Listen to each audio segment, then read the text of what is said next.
Thank you guys so much for that answer. One of the questions, and I think that this can go all the way down to Nadine as well, but one of the questions that we got from one of our participants in the Zoom is land back and sovereignty enough? What about the reparations that the United States government owes the rest of the world? I think reparations is a hard thing to answer right now because that would look different for every community. But the communities, you know, I think at all ages should be like included in that conversation. I do think that the return of land is the beginning of a repair. Okay, that to me, that is like the beginning. To hear about the buybacks, I think that's a terrible system, but unfortunately, that's what's happened in some cases. But I do believe that land must be returned over compensation. And I know that's like a hard thing to hear, but ultimately, the beginning of the colonization for any group of people was the taking of the land because the land is also the people, you know? So to accept like money, which in a way does that really have value? That's like a philosophical question. But what should be returned is what was stolen, and that is land. So I'm a firm believer that it should be land that is returned over compensation. Also, there should be to some degree an acknowledgement of the displacement and the dispossession. I mean, I am not Catholic, but to know the history of what's happened in the missions, I think is really quite disgraceful. And there is no, to my knowledge, any acknowledgement of what has happened here in the Ventura and Santa Barbara counties with the missions. Um, and if there has, please update me or like teach me because I am still learning, I'm learning other people's histories. But I do believe that land back is the beginning of a restoration process because ultimately, I view the land as a body, and we, the people, are the stewards of this body, and we are the stewards of this land. And um, what does more in terms of reparations look like? I don't feel quite comfortable asking that, but I think, the communities, they should voice what they want and the needs should be met. And I'll just leave it at that. But thank you. And can you repeat the question again just to make sure I got it right? Yes, of course. And also, Nadine, that was a very beautiful answer. Thank you so much. So the original question was asked by one of our participants on Zoom, and they said, is land back and sovereignty enough? What about reparations from the United States to the rest of the world? Yeah, no, we need all of that, right? Yeah, no, we don't stop at land back. There's been so much harm, and you can't bring back the relatives who are no longer here or the ones who, I've learned that in some reservations, like, oof, it's like when I started digging into like decolonization work and indigenous history, it's again, it's painful. It's a painful process to learn about, for example, how like when I lived in the Bay Area, why are there so many urban native Indians who came from like the Midwest, and I learned about how the government would come in and flood communities, would come in and the cops would come and shoot um native communities at night and just leave, or would kill the buffalo. A lot of us have seen that image of the pile of buffalo because it was a sustainable, it was to sustain that community, and it was so brutal. It's like you take away, as we're seeing with in Palestine, it's like you take away the olive trees, you take away the plantitas, the medicine plantas, and you take away like that um that part that's sacred, and introduce things that are not like the rationing of food, right? Like they would give native communities in some areas here in the so-called in the Bay Area, they call it United Snakes of America. I think that's funny. Um but they would give people like, here's your bag of this and that, and here's your bottle of alcohol. And I learned that a lot of communities, especially when they kept getting pushed into smaller and smaller reservations, of course you're going to develop alcoholism, and that's one of the biggest reasons that people die in reservations. And I see that parallel with my community.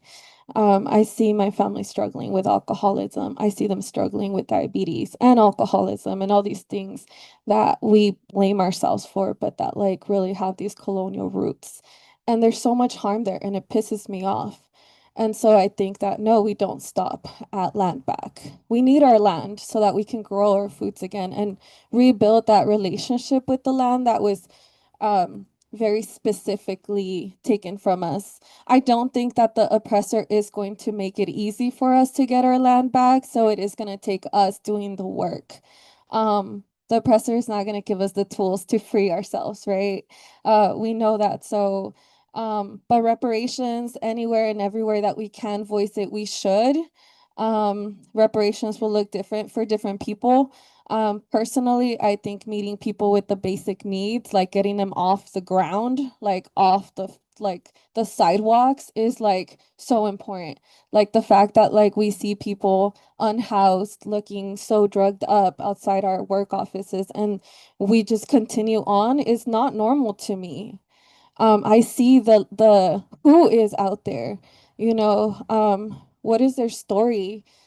Um, and so I think that we definitely need reparations. We need to remember the power of matriarchs, of two-spirit people, right? We need to dream again. We need to get creative and dream, and we can all do that in our house today.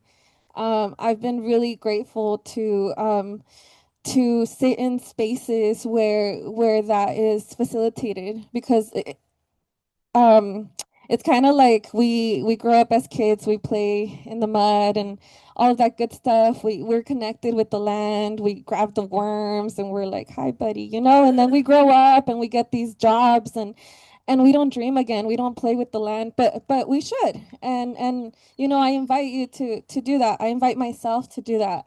To be silly, to move with our bodies, to get reconnected with our bodies that are so sacred as well. And those are things that we can do today for ourselves, for our ancestors, um, because we're still here. I think for me, it's been like getting sober, like not drinking alcohol. It's very hard to talk about, but it's important. This is like my third time, like not drinking alcohol, and like for me, it's important because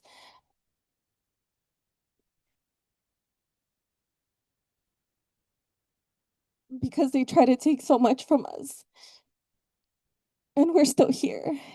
And so many of our relatives are not here because of, the opioids and the different drugs that they planted in our communities that we know about. We've been lied to for generations, but we know our history, or we're starting to. Some of us are in different journeys, but the fact that you're here says a lot.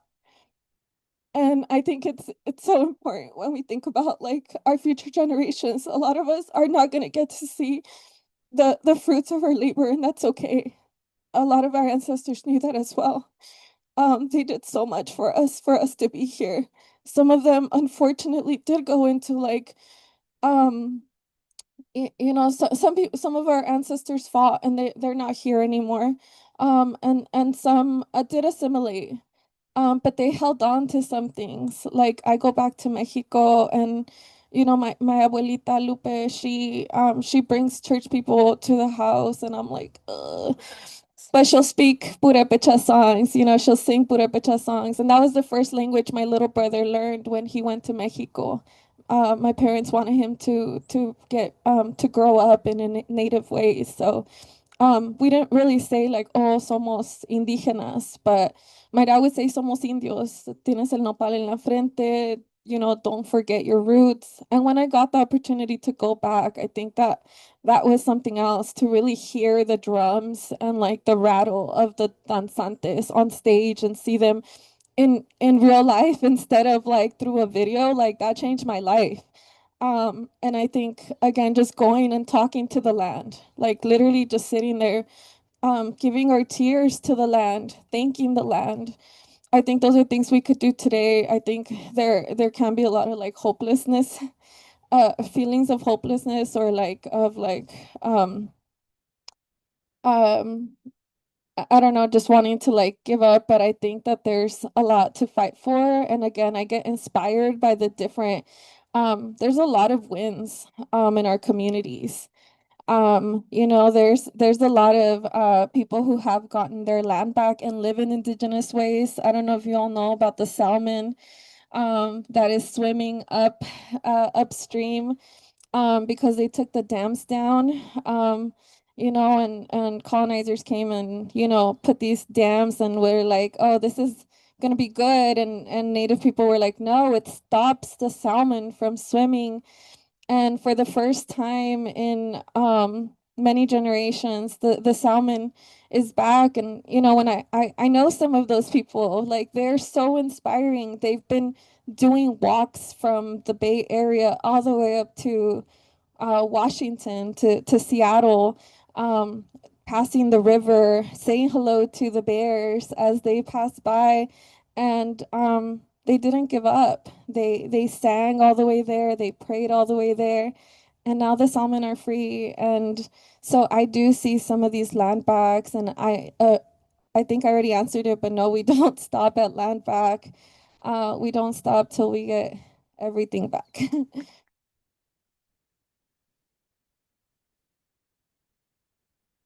Just to answer Nadine's question, I can't speak to all the missions. I'm speaking specifically to the Santa Barbara mission. They've done a really good job at putting their money where their mouth is, literally.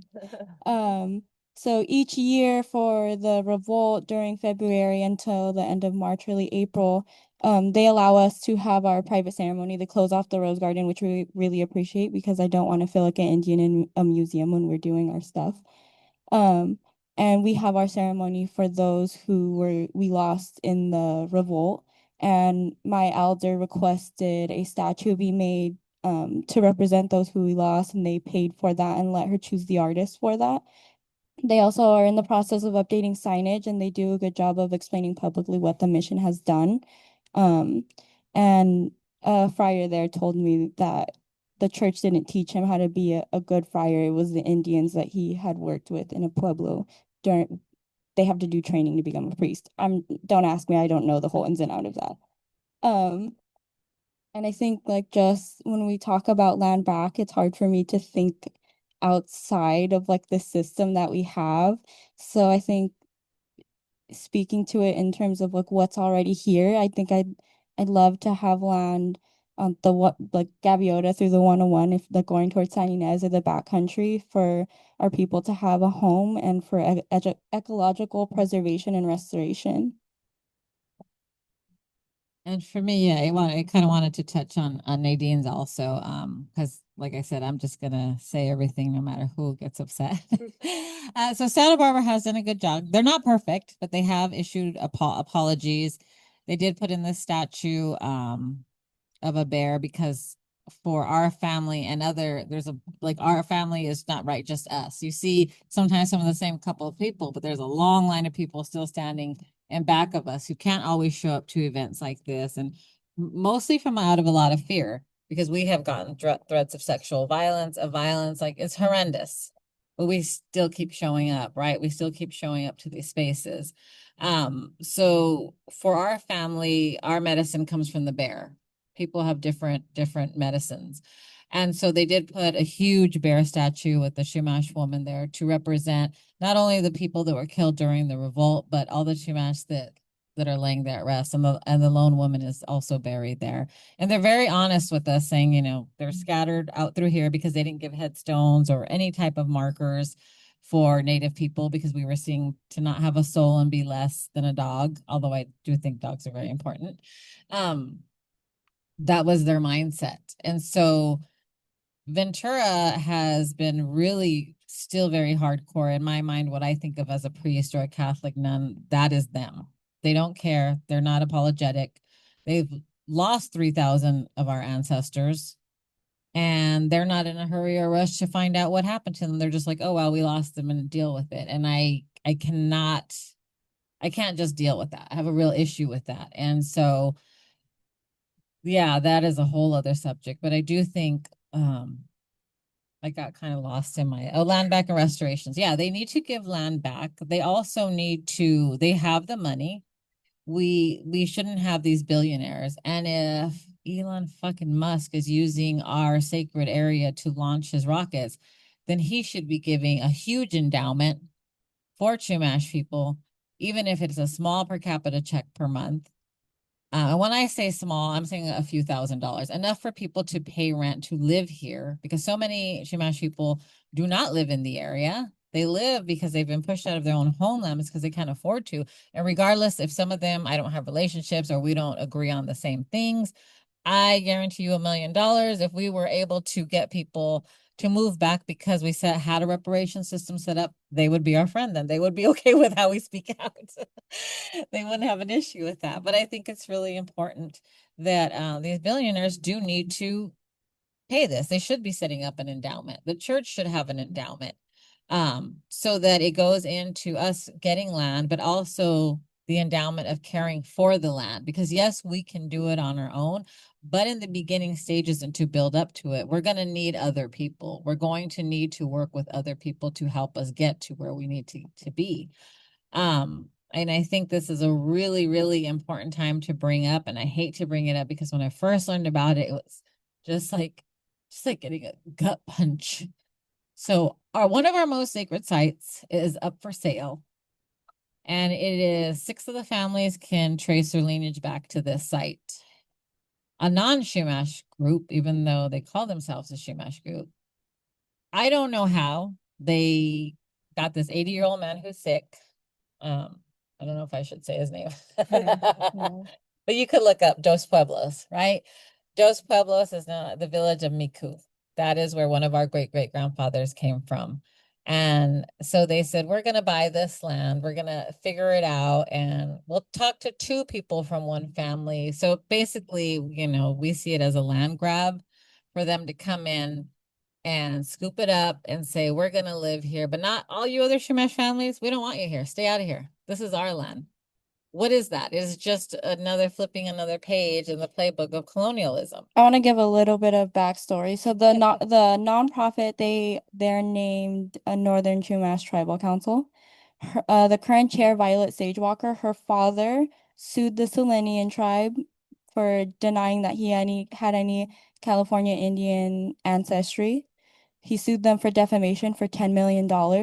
He could not provide proof in court of genealogical documentation, and ultimately his lawsuit against the Selenian was dismissed. Violet Sagewalker is still claiming that she has Chumash ancestry through her father. They created that nonprofit. This nonprofit has now launched a campaign saying that they want to purchase Dos Pueblos to bring Chumash back to Dos Pueblos.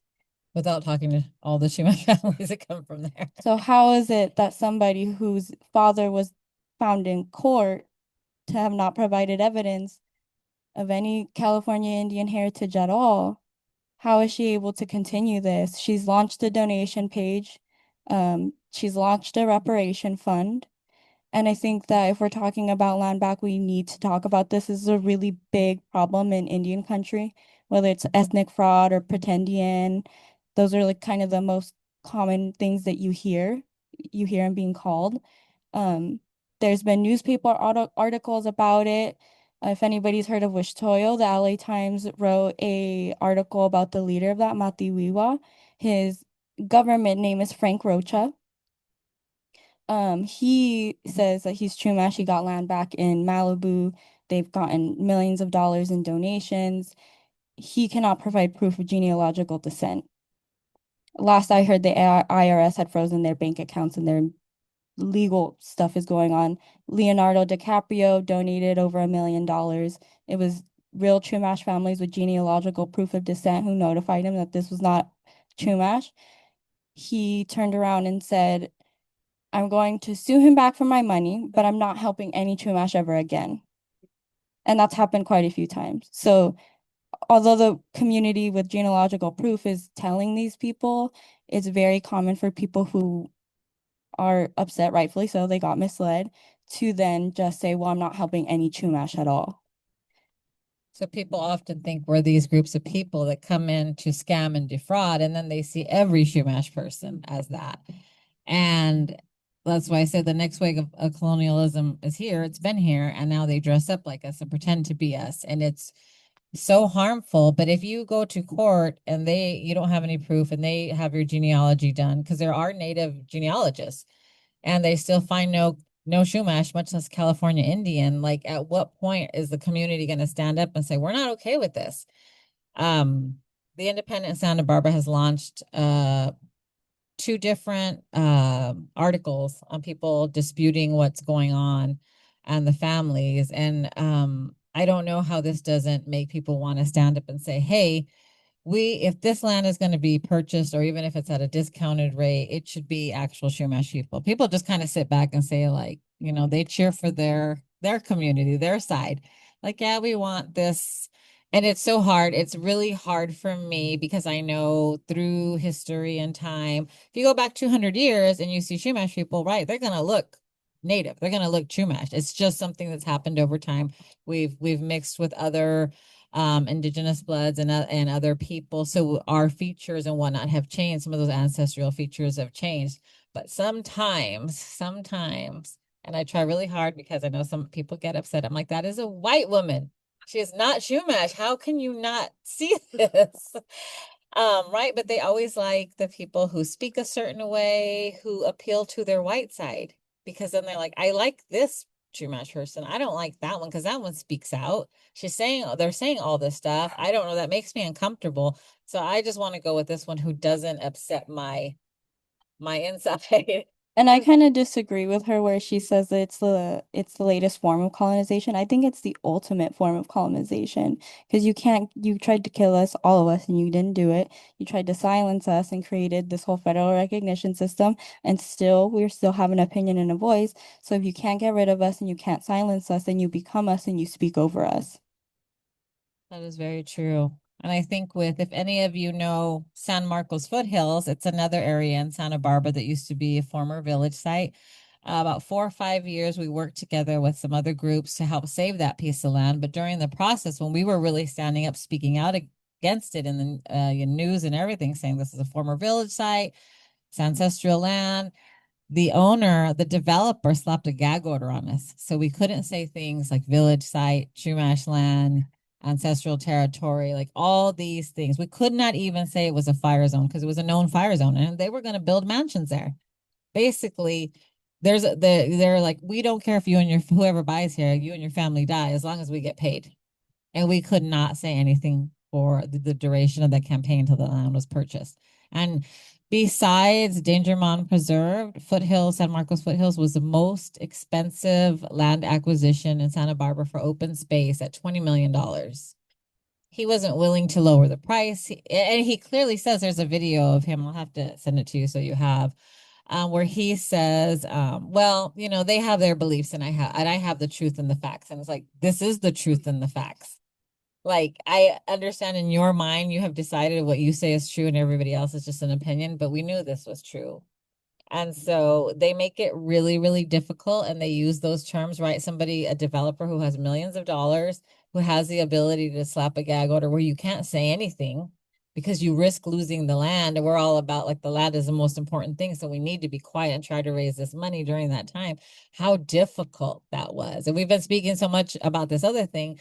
Another Native woman in the community she's not Chumash, but she's been speaking out a lot. She recently just got a cease and desist for speaking out. So I feel like that wave is coming this way, but as much information as we can get out before that happens, then people know. And I quickly just want to cover when I ask of, like, when I say that it needs to be given to families who have genealogical proof, I'm not talking about blood quantum, although that is something the BIA uses. I'm talking about mission records and census rolls. Unfortunately, the mission and the government has kept track of us. And due to this rise of neo-indigenism, pretendian, ethnic fraud, we are now having to rely on white man's paperwork to really stand up for sovereignty because these people, there's a native journalist, Susan Haro, and I like her quote where she says, I can find it really quickly. She says that they are attacking native sovereignty and trying to attack native sovereignty by setting citizenship standards and dictating it outside of indigenous people. Yeah, and so it happens so much and so often. There's times in the past these people have gotten land and then sold it to Exxon, like in the 70s. So they're not really about preserving the land and keeping it for ancestral, time and for people. They're about profiting. And I feel it's very clear to see, but some people have these experiences with them and they feel like these are really indigenous, deeply rooted people. And the same thing, right? I feel like they really hippie-esque what Chumash was. Um, it's that all kumbaya, all are welcome. Let's do this all together. We're all wonderful and great, but we have to address, like we are addressing here today, we have to address all these injustices and learn how to move forward and how to move forward with the communities if they want us to do that or not.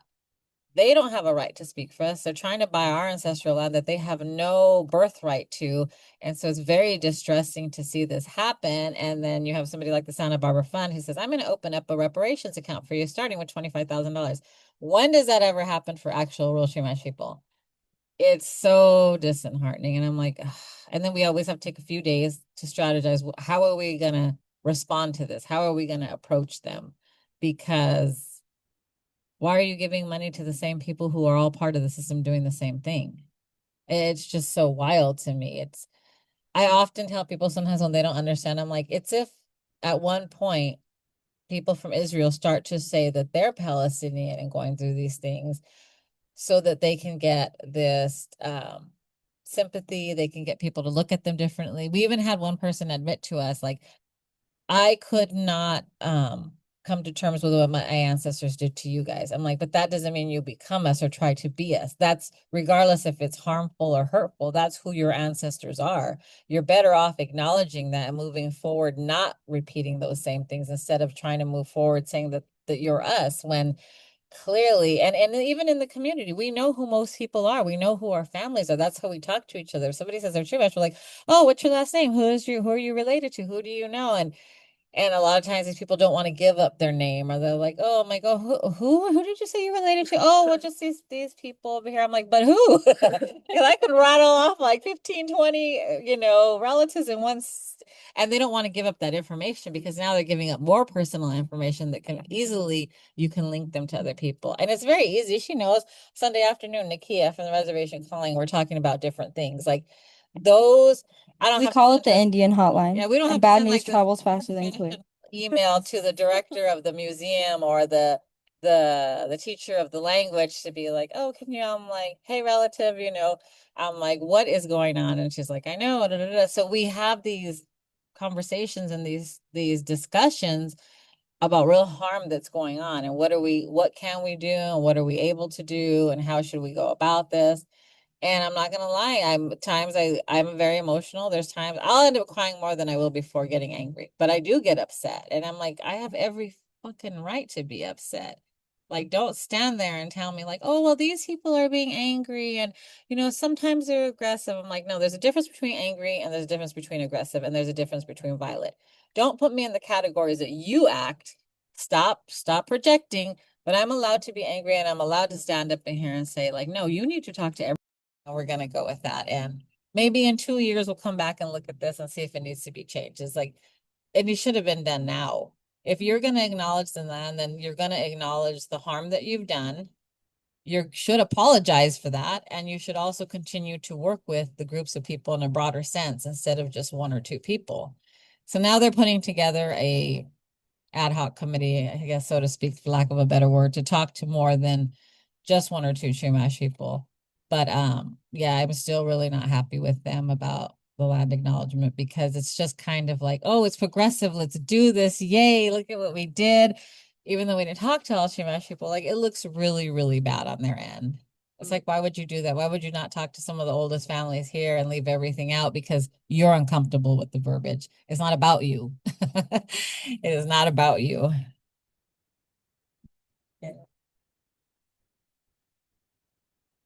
Okay, so we're coming up on the end of the event, and there are still four big questions that I have left to ask. And so I'm just going to delegate the questions to who I think would be most interested in answering them, but they are open to all. So if you want to pop in with your own answer, you can.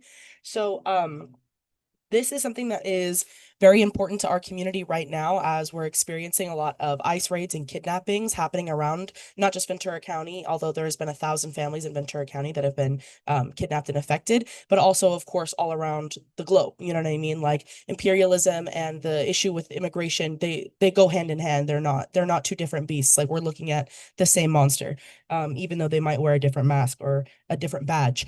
And so one of the things that was asked by one of an organizer that's actually in the Zoom, and they work very closely with communities all around. They have their own personal negative experiences with institutions, like mental institutions and stuff like that. So I wanted to ask you, what can healing within our broader community look like in a decolonial sense? For example, how do we rely less on systemic institutions, colonial paradigms of healing, and how can we focus more on or traditional medicine?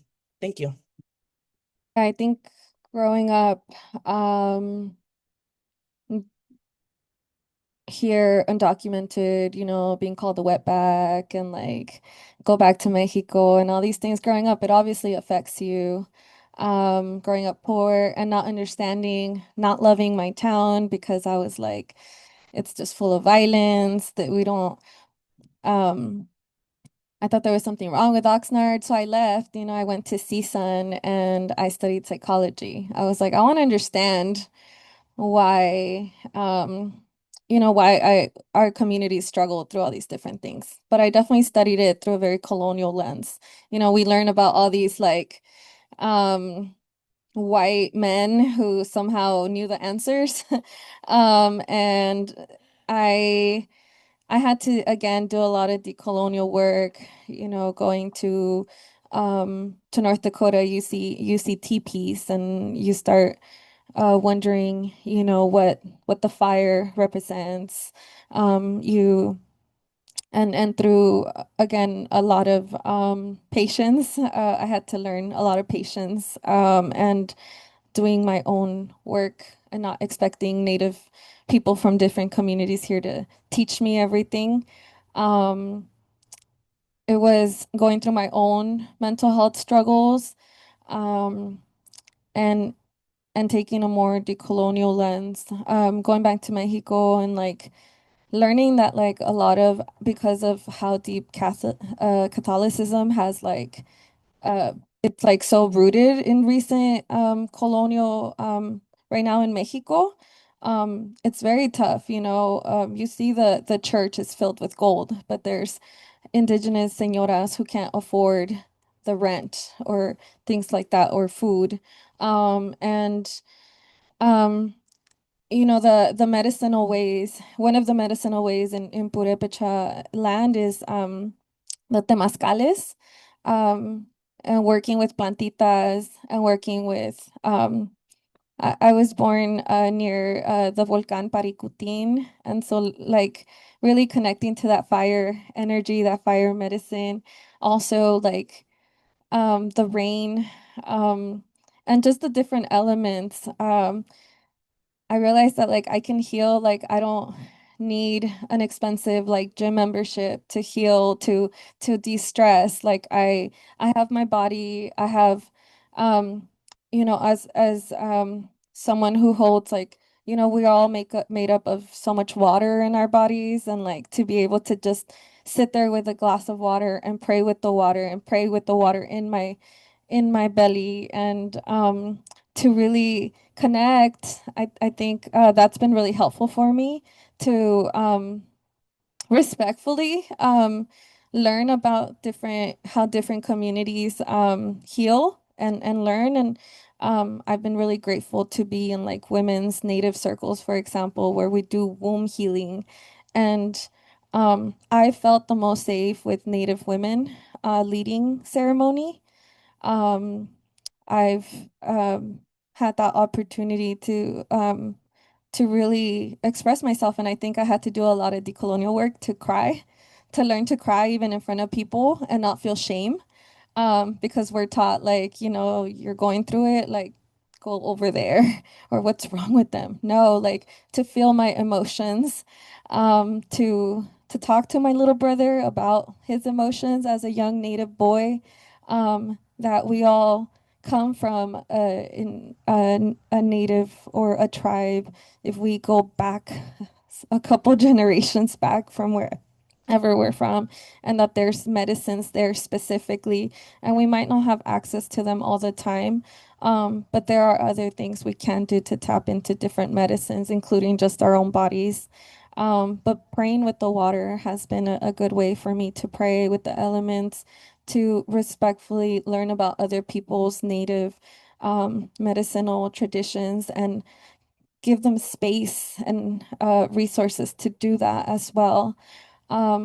I've gotten the opportunity to work at a psychiatric hospital for, I think I lasted 1 month, and I was like, this is brutal. This is a for-profit. Like Ventura County has one for-profit psychiatric hospital that has gotten so many lawsuits, even from the workers there, because of their harmful practices.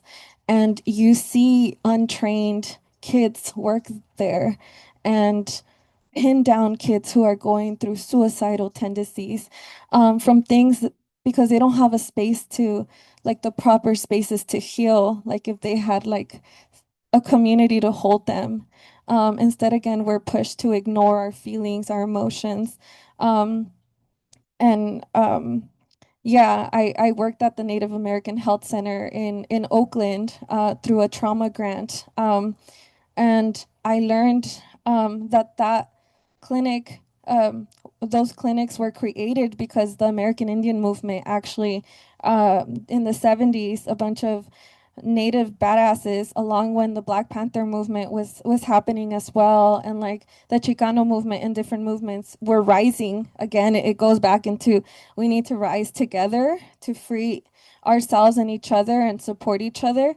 That one of their demands when they took over Alcatraz Island was to create culturally responsive clinics and hospitals that let communities, Native people, practice their native ways. And so in that community, at the center, they had a native space. And even, for example, like sobriety, there was a sobriety program. But what did they do? They, for example, braided sweetgrass, and white folks who were going through addiction were there braiding the sweetgrass, learning about it in a respectful way. They had different conventions and conferences where they can go and learn about, tobacco as a medicine. And these were ways that people were healing through different medicines. Um, I remember I worked there, and I actually had a problem with one of the white therapists that I worked directly under. She was the only white therapist at the school, at the Native American Health Center I was working at, and she made a young, recently, recently migrated, like, young girl feel like it was her fault for the way she felt. And I didn't have like this psychology degree, but I knew it was wrong the way she was making her feel. So I realized that she had a pattern of making, like, inserting her whiteness and like colonial lens in a really harmful way, and we actually ended up um, having to have a whole intervention because of that. But even in native spaces, there's that harm still being perpetuated, and again, we could perpetuate that too. And it's everyone's responsibility to acknowledge when we mess up and when we're causing harm. Um, which is a whole other practice as well. But in my current role, I do work in wellness in native spaces, and it's amazing to be able to see how we offer workshops around like what putting a name to like depression, anxiety, uh, when we're having a panic attack. Like, what is this I'm feeling? Oh, it's you're having a panic attack, but you're safe. You're here. Do you need anything? Do you need water? And to be able to be offered that in their indigenous language, I see how it works.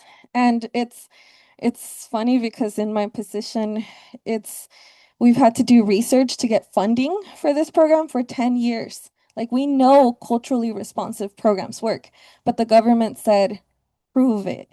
So 10 years of research to prove something that we know works. But that's the only ways right now that we can for a lot of migrant communities.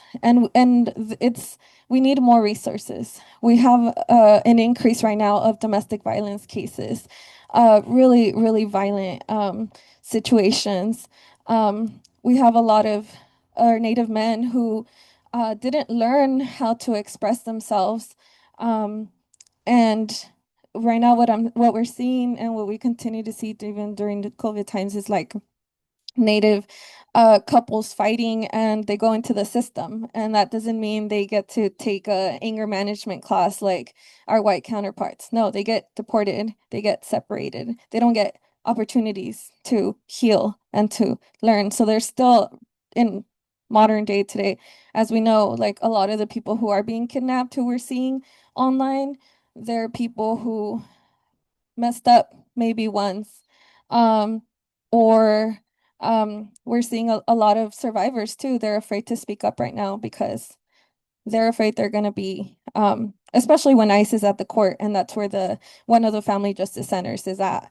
But yeah, there's definitely, we need to invest more in culturally responsive and linguistically appropriate mental health resources for our communities, especially right now with all the ICE immigration cases. Like the kids are really struggling.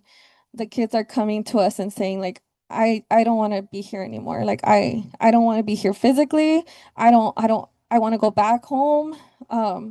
Our the kids who are unaccompanied minors right now too, a lot of them do want to go back because they're afraid of, they don't want to go back, but because they don't know what going back looks like. But they're so afraid of every day and that anxiety in your body. Like my tia called me a couple weeks ago and was like, they got your tío, and they got your our other relative, and they, the guy Jaime Alanis who passed away, like he had worked with my mom, like um they got my little sister's best friend's mom. She's still somewhere in a detention center, who knows where. And every day she goes to sleep with that feeling of, I don't know how they're treating my mom there. Like we have a huge crisis going on right now, right here in our town, and I know a lot of you are doing that work to help. But yeah, I think resting for myself, I think not putting myself in harm's way all the time, knowing that like we do need all of us, we really do, and we need to take care of ourselves and of each other, and that collective community care is so important. I really appreciate everyone who does their work, goes home. If they need to have a crying session because you're feeling it, have it. One of the indigenous women who used to lead that healing circle would say, like, if I'm going through it, if I'm feeling it, I'm gonna go have my fit. Because you have to feel it. You have to feel your emotions. Um, Especially if we're showing up in spaces, we don't want to show up with that messiness. I've been in organizing spaces where people are not doing their work and it shows up. So it is our responsibility to do that work. Yeah.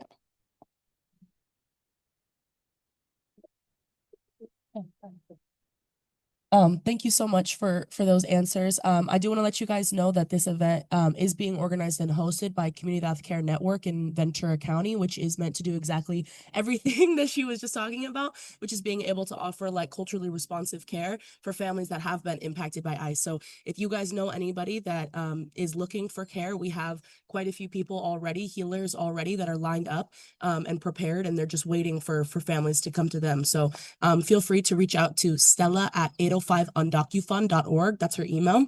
I also wanted to shout out the rapid response number for 805 on DocuFund. If you don't have it in your phone saved, you should already, but it's 805-870-8855. They offer financial relief to families, not only for natural disasters, but also for, being able to cover lawyers, cover rent, cover groceries, all that kind of stuff. And so I really just want to shout out 805 on DocuFund for the work that they're doing here in Ventura County. So thank you for that. I appreciate it. I don't know if you wanted to share anything too. Yeah, I just wanted to quickly cover the topic of mental health because I am a psychology undergrad and I do want to become a marriage and family therapist. I do, like he was saying, I do think that in psychology there is colonialism and there's a lot of stuff we can throw away. Um, but there are things like the Maslow's hierarchy of needs that was originally a Lakota practice. So there is a lot of indigenous Blackfeet, actually, sorry. There's a lot of indigenous systems of belief in psychology that white man took and then renamed after themselves. Um, and like I do traditional therapy, although I have received services through the Southern California American Indian Resource Center. So they are trying to be more culturally responsive. I think that there is no denying that there is like CBT and DBT do help people. And I think that our ceremonies are not meant to bear the weight of systematic oppression. And that's where traditional methods of psychology do come and help. And like I've gone through two things through the San Ynez Mental Health Clinic and I go to Sweat and I always tell people there, in the way that I see it is traditional therapy helps to rewire and heal my brain and ceremony helps to heal my spirit. As for the comment about Maslow's hierarchy, yes, it was stolen. I'm so glad that you brought that up. Not only was it stolen, but it was also misappropriated in the sense that it's a hierarchy. Our needs are not hierarchical. You know what I mean? You have to be able to focus on your mind, body, and spirit all at the same time. And the idea that you're focusing on just your physical health or just your mental health or just your spiritual health separately is a colonial concept that, you know, stems from segregation, right? Not only are we segregating people based off of some fake, you know, race that was created to, you know, defend the necessity of colonization, but it was also meant to break down people's spirits so that way we wouldn't feel as connected to the land, we wouldn't feel as connected with other people in our family and in our community. And so, you know, I do want to do a quick shout out that if you are an organizer, an activist in this space, and you have not yet started working on your healing journey, please do, because you might not think that it's bleeding into this work that you're doing, but I guarantee that it is because we're feeling it every day. So please definitely, you know, start working on your healing journey if you haven't already. It's super important. Yes, please. And I just want to say, at least for True Masters, we've tried to make it kind of a circle, right? Because it's a continuum. We kind of made it oblong, but it's the same thing. Everything is seen as in a circle, as where the pyramid is, you know, the hierarchical system, but it's continually, you need to give and take care of the land so that the land is going to give and take care of you. Chumash people did a lot of, I don't know what the equivalent would be considered or called of in these days, but we do hike up to our different areas. We hike up to the creeks and to the rivers, and that's a place that you're going to want to sing your songs and give offerings and prayer. You can go down to the beach because we have to connect. For us, we have lineage to San Ynez, which obviously we know is in the valley, Goleta, Santa Barbara, Santa Cruz Island, Ventura, and Malibu. So we have all the elements. We've got, you know, the mountains, the valley, and the island and the coastal area. So I think everybody has connections. Everybody has certain elements. For ours is fire, is also water, whether it's salt water, whether it's natural springs, hot springs. And I think it's really important to go to those places. When I say prayer, I don't mean like a religious type of prayer. I mean a prayer telling the earth what you need, what is bothering you, and asking for those answers. Because the answers do come through. They're not going to come through like, you know, sometimes we believe that when I loved when they were talking earlier and Amjad was talking and the wind really kicked up, and we believe that when the wind really kicks up that our ancestors are speaking to us. There's a message there. We need to listen. They're trying to communicate. And if you are truly grounded with the earth, as Native people had been, you can understand those messages. A lot of things we need to really take that time and reflect. And when I mean going out to hike for these prayers and doing these things, this is no music, no, you know, no AirPods, nothing. I mean, listening to nature, listening to the birds, listening to the ground, listening to all the sounds around you. It's so very important. And yesterday, right, is Black Friday. We have never participated in that. We did. Well, I didn't see you, Diego. We went on our hike yesterday. I'm like, we should call Diego. We went on a hike, and it's just so nice because there's not a lot of people out there. Everybody's out in the street. So you want to try to connect in areas where there's not a lot of people. But obviously for our, you know, for people, people of color, for our trans indigenous community, for our Two Spirit is a newer term, but these were used to be our medicine people who named our kids. But we know that these people, we are in in a world we live in where there's so much hate and so much harm that can be perpetuated from against our people. So do not go hiking on your own if you can prevent that. Maybe the beach is a safer place. But it's really scary. I think I always say my grandmother's her struggles I never thought would become my struggles. I thought that we would have moving much more forward, and we're moving backwards. And so it's really terrifying. I don't know that I'll ever see certain things change in my lifetime, but it doesn't mean we're going to stop doing the work. Even when I'm not here, I would like to know that at least there's going to be a group of Chumash people somewhere, probably that we're related to or closely in relation with, that will continue to do the work and have these benefits that our ancestors would have. And I even hate to call them benefits because this is just nature, how we should be living together, not in homes. I mean, we've lived out on the land for about 5 years. We no longer do, but right in this government system because they hate that. We don't have to live in houses and mansions to survive. We absolutely don't. We've survived for thousands of years without that. I'm all about yurts, tent, whatever you got to do, our ops, getting back to that nature, native style of living. It's so important. Cooking outdoors, all these things that we need to be in. We're so comfortable. One of the Chumash women, she's funny, she's an elderly person. She says, I don't think I can give up my shower. And I'm like, it's okay, whatever works for you. We can make it work, right? We can do it. But we realize doing things like that, doing for us, doing our sweat, connecting with those elders is so healing. And for me, it makes me just want to stay on the land. Like I just want to be out here living free because that's true freedom to me. Not going into a building. We're always in buildings locked in a place and no fresh air and it's stuffy and just none of this noise, none of the airplanes. I always imagine what would it look like out here without any phone lines, without any airplanes, like just be able to see for miles and miles of clear sky to me is like the perfect. So I say if they dropped us off here 500 years ago, none of us would recognize the territory. We would be lost. But I am so willing to go back 500 years and live in a time that I think I should have been in. Thank you guys so much. This is our last question because I know we are at the end of the event. And so we're gonna go down, and if you want to take like only 1 or 2 minutes to answer, that's fine. And if you want to take a little bit longer to answer, that's fine too, because I know it's a pretty loaded question to end as our last question. I apologize for saving the best one for last. But what would a fully re-indigenized, anti-colonial Chumash, or AKA Ventura County, Santa Barbara County, feel like, sound like, and look like in daily life? We're talking about daily governance, teaching models for future generations, an economy, etc. Oh, well, the concept of real money wouldn't exist. Like we see money today, paper money. Oh gosh, this would be, I don't think impossible, but it is a difficult task. I think people receiving land back in their territories that they originally come from, and if because there's a few families that have lineage to different areas, to be able to have that space so that they can live, and whenever not a developer or money deciding what is going to be built in what area. Like first and foremost, that the indigenous people should make that decision and it should stay with that decision. It shouldn't be able to have to be, I often hear like one group of people shouldn't decide. Absolutely, they should decide. And it should not be billionaires and it should not be developers. It should be Chumash people in their territory and other areas where there are native people. Um, to be able to live in our ops, to live on the land. If you want a yurt and you don't want an op, but the whole point is not to go back to having a piece of land where we're going to build all these homes on.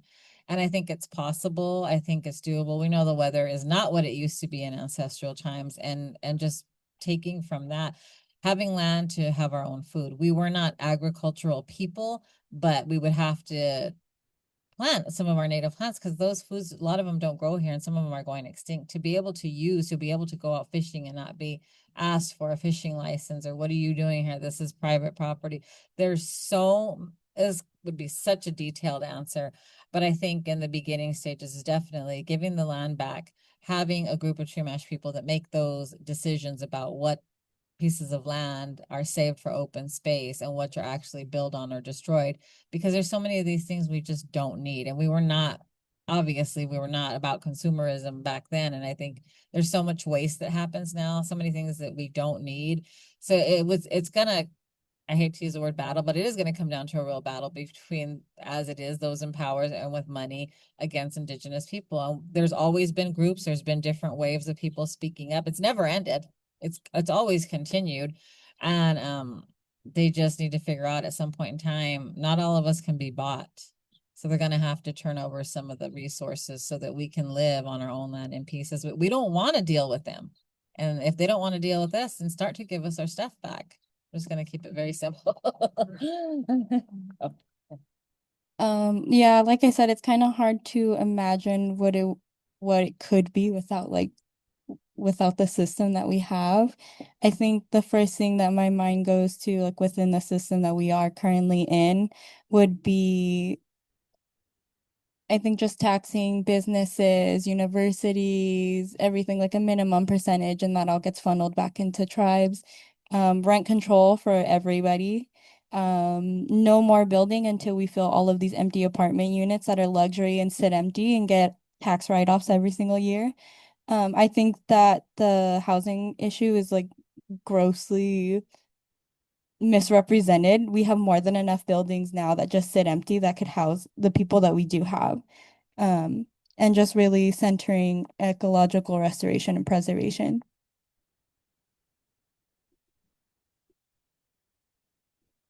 Yeah, I mean, definitely not a two-sentence response, but I'll just try my best to keep it super short. I think again, it's getting creative. It's starting to um do those things today, like start to plant, start to talk to your plantitas, talk to your start to have a different relationship with the earth that you walk on. Um, Giving gratitude to the land, to what we do have, healing in our own ways. For me, what it would look like, I have lived in a year in Minnesota, and it actually was used as a school for the camp in North Dakota. And just being able to live in there was amazing. We did have to cut our own wood and like pull it and then turn it on and make sure we didn't freeze to death in the winter. Um, but it just felt so nice to live in that way, to wake up and someone is in charge of the breakfast to feed everyone, make sure the elders get fed first, and then um the other folks, right? I think that's something we can do today as well. Calling our grandparents more if we have access to them. For me, it's like rebuilding that relationship with my parents, knowing that like they didn't have all the tools that they maybe needed in a healthy way because of all these different systems. So I think forgiving and like being aware of how these different colonial systems have shown up, and living that life that I'm imagining for the future, like trying to incorporate it today. So for me, it's like healing so that I can raise my future kids in a healthy, more indigenized way. Like I plan to take them and teach them in schools that are taught outside. I hope that by then we can build more schools that are taught outside, that aren't going to be making my kids make a little mission system. Like, no, maybe it's going to be one where we're like burning it. But burning the wagon, like I do think that like we with an extinguisher, of course, safety. But no, I think that like we, really like undoing those things today, and like I think it's gonna look like giving more voice to the youth, giving more voice to the different generations. Like I think that's really important today, that in our organizing spaces we need that multi-generational indigenous presence and voice and power. Like it was the youth who have traditionally been like, there's like this isn't right. The youth are the ones that are still not like as colonized. They're like coming into this earth, and they're not thinking like I want to be like wealthy and own, like they're not like thinking of like uh, harms. Like they're thinking of like play and joy. And so I think we need to like come from that perspective more. um yeah, I imagine a beautiful world where we stop. I think like half of our species have gone extinct since like a couple decades ago, and we're in that track. So I think that I would like to see no more animals going extinct. I would like to see more healthy communities. I would like to see There's a lot I want to see, but I'll leave it there. Listening to all of you guys, I love all of your responses and I agree with a lot of them. Most of them.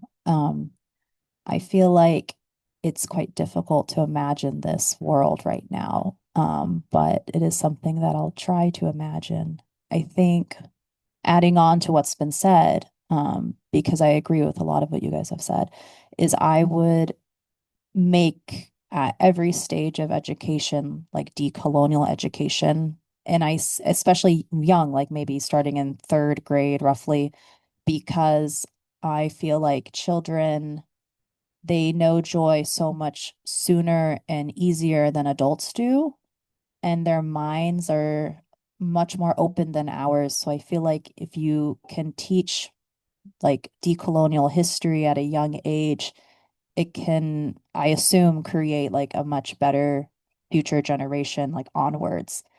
So that's like the only thing I would make sure to add on to what's been said. In addition to that, like reaching or like extending basic needs to everyone everywhere, and like whether that's like rent control in addition to like making sure people have like open access to like fresh food, and how to bring that about in a better system than a better system that currently exists now. But I would like this future where no one is struggling for the basic needs, and those who have much more, you know, give give back, because I just like down with the billionaires. I mean, please. And to just save us all the time, I'm going to end there, but thank you.